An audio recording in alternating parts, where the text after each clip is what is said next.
DA মামলা আজকের মতো মুলতুবি। মুখ্যমন্ত্রী রাজ্য সরকারি কর্মচারী সংগঠনের সঙ্গে বৈঠকে বসবেন, আদালতে জানান সলিসিটর জেনারেল তুষার মেহতা।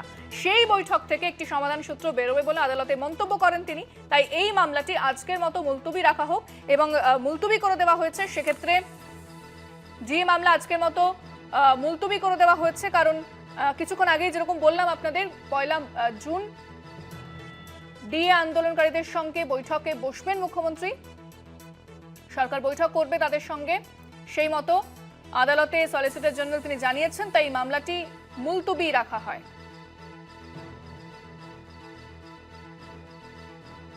ফোনে রয়েছেন প্রতিনিধি পীযূষ কান্তিনাগ। পীযূষ, ডিএ আন্দোলনকারীদের সঙ্গে যেহেতু বৈঠক রয়েছে, তাই মামলা আপাতত মুলতুবির কথা বলা হয়েছে, কি জানতে পারছো পীযূষ?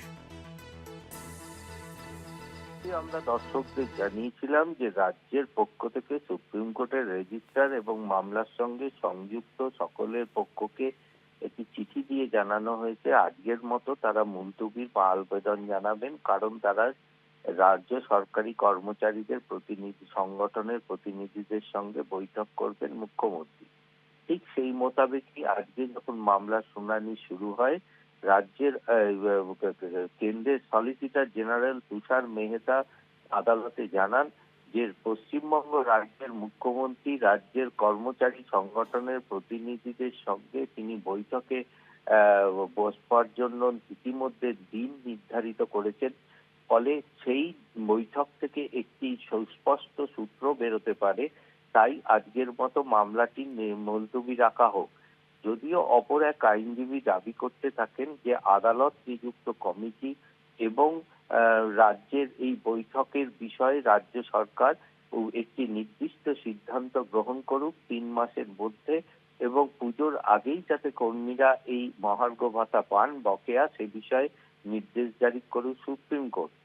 যদিও সুপ্রিম কোর্ট তার সে বিষয়ে কোনো কর্ণপাত করেনি, বিচারপতি সঞ্জয় ক্যারল এবং প্রশান্ত কুমার মিশ্রার বেঞ্চের কাছে দাবি করা হয় যে পূর্ববর্তী রাজ্য সরকার যে পুনর্বিবেচনার আবেদন করেছিলেন সেই আবেদনটির বিষয় বিচারপতিরা জানিয়েছেন এ বিষয়ে তারা পরে সিদ্ধান্ত গ্রহণ করবেন। তবে আইনজীবী বিকাশ রঞ্জন ভট্টাচার্য বারবার আদালতের কাছে দাবি করতে থাকেন যে জুলাই মাসে মামলার পরবর্তী শুনানির দিন ধার্য করা হোক।